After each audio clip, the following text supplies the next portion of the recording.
So hello guys! Welcome back to our channel at kung di ka pa nakapollow at wag mo kakalimutan i-hit yung notification bell. So, sa araw na to, pag-uusapan naman natin ang 5S sa lugar ng trabaho. So, ano-ano nga ba ito?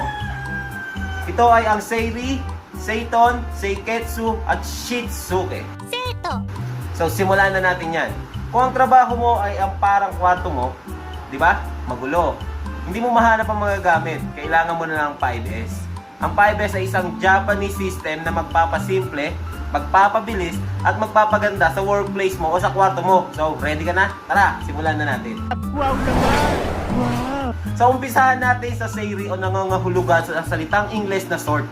Ito yung parang magde-declutter ka. Para sa Tagalog, alin ba yung mga kailangan, alin ang mga pwede mo nang itapon, at ang goal mo dito ay tanggalin yung mga kalat. Kung may gamit ka na hindi ginagamit sa trabaho, so paalam na friend. So kung hindi mo na matandaan kung bakit mo itinago yung stapler mo na 3 yung butas, baka panahon na para mag-goodbye.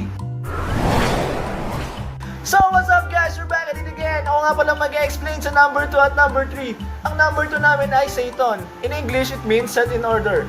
Ngayon, na natanggal na ang kalat, ilagay mo naman sa tamang lugar ang mga natirang bagay. Ang gamit ay dapat may sariling bahay. Ang marker sa pen holder, ang papeles sa filing cabinet. Para hindi ka naghahanap ng stapler sa kalagitnaan ng deadline dahil ito ay Seiton mo na. Laging maglagay ng labels hindi lang sa relationship kundi sa gamit mo din. Number 3, Seiso, which means shine in English.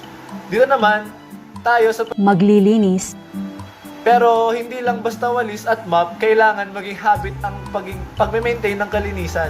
Kapag malinis ang paligid, mas motivated ka magtrabaho. Hello guys, ito lang po ang number 4 sa number 5. Shiketsu, kapag maayos na ang sistema, gawing standard ito. Pare-pareho dapat ang diskarte. Hindi yung kanya-kanyang trip. Gumawa ng guideline na madaling sundan ng lahat. Imagine, kung ang filing system nyo ay parang spaghetti, lahat sabog. Kaya standardized para smooth ang galaw.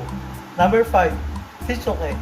Ito ang pinakamahalaga, disiplina. Kahit gaano kaganda ang sistema, kung walang consistency, babalik sa dati ang gulo. Practice lang. Papa, Padam.